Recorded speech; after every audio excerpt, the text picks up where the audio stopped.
За атомите прв зборувал Евкип во 5 век пред нашата ера од Елеја, ученик на Зенон.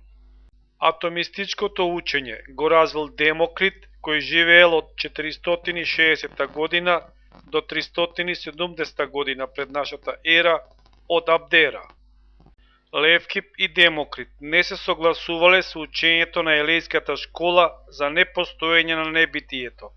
Тие сметале дека има небитие, а тоа е празниот простор кој овозможува да има движење на битието.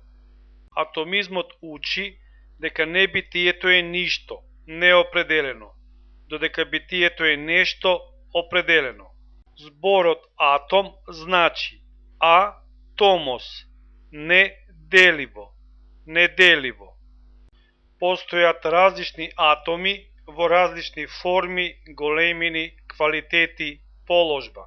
Настанувањето на светот започнува со движење на атомите кои се судираат и така настанува првичниот вител во кој атомите може да се поврзуваат на разни начини, со што постојат безброј светови. Постојат неколку вида на суштества. Суштества кои владеат, богови, суштества со кои се владее, но и тие владеат, луѓето, и суштества над кои се владее, животните. Човекот представува микрокосмос, свет во мало. Во него владее разумот. Над чувствата се владее, но и тие владеат, додека страста треба да се совладува. Душата исто така е материјална, создадена од атоми, но пофини, поподвижни, слични на огнот. Созданието започнува со восприемање на сликите од надвор.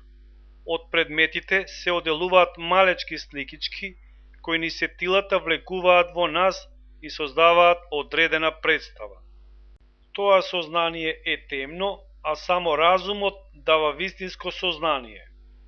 Најголемото добро за Демокрит е ефтимија, духовна ведрина, животна радост.